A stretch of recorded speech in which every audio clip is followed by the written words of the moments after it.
morning, dear students. I am Miss A. Ann Esther Shiny, Assistant Professor of English, Holy Cross College, Autonomous Tiruchirappalli. Today, we are going to learn on the topic NLP in ELT. NLP, Neuro-Linguistic Programming.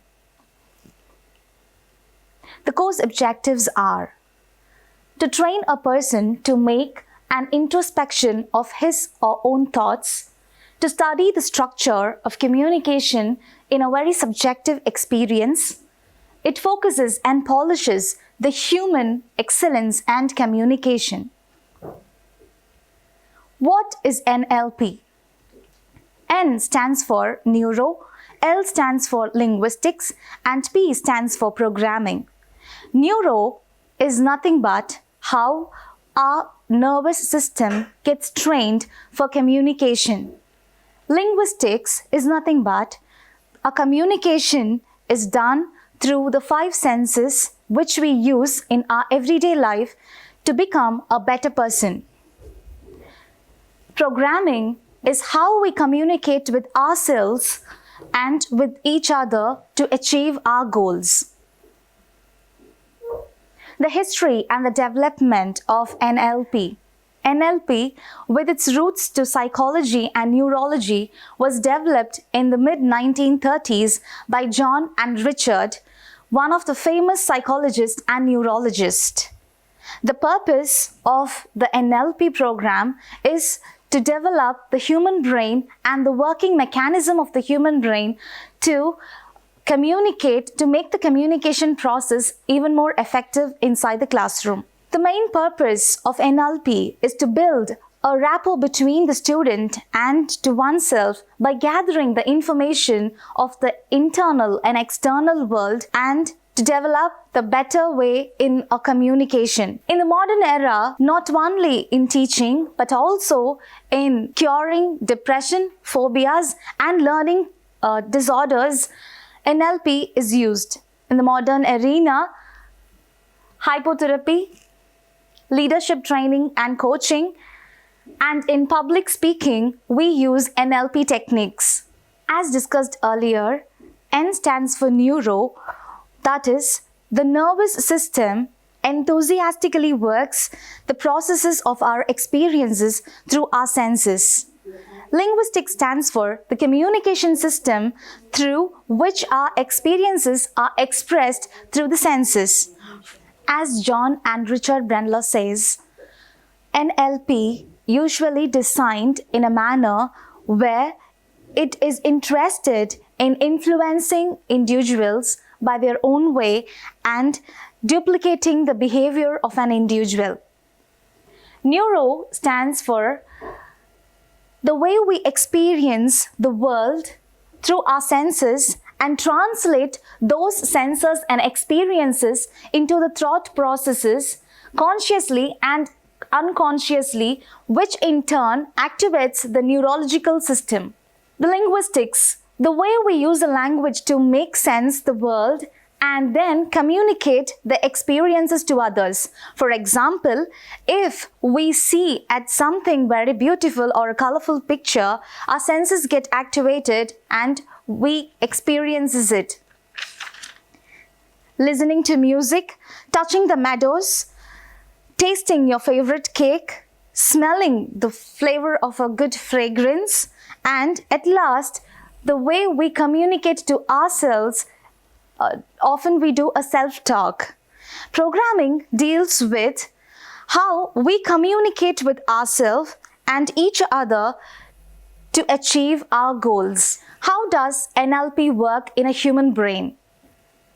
Our behaviors are a result of our belief combined with our own understanding of reality that is programmed in the Broca's area inside the brain.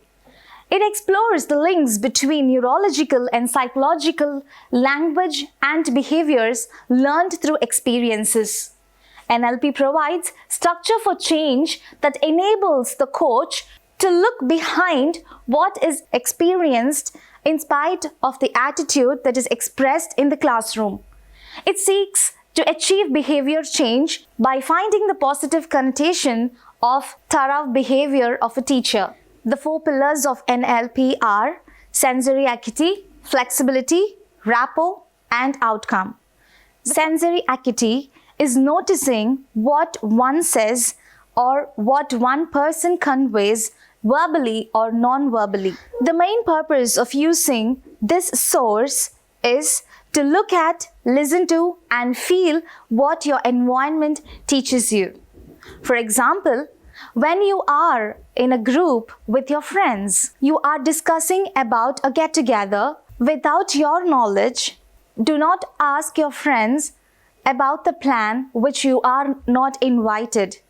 This is a non-verbal communication done where you have not been a part of the plan. The only thing is you have to listen to it very keenly.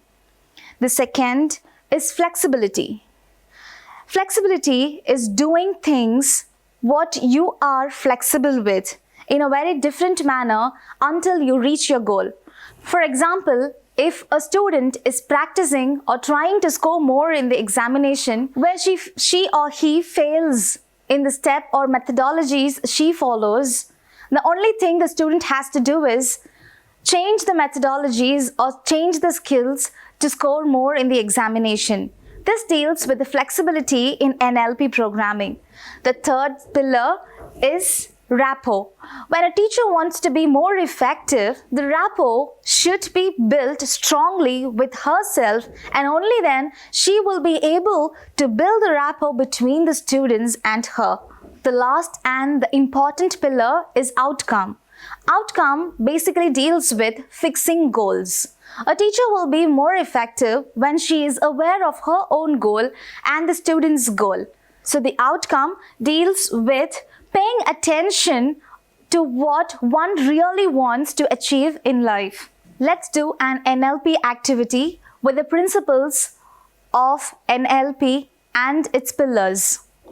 This activity is developed by Richard and John to make the class more interactive and make the students experience the senses and the communication together. The activity is called Eat Your Cookie. The activity goes like this. Students, you are asked to close your eyes. Now, let us imagine eating a cookie. Sit, relax, and listen to the instructions. Take a cookie in your hand.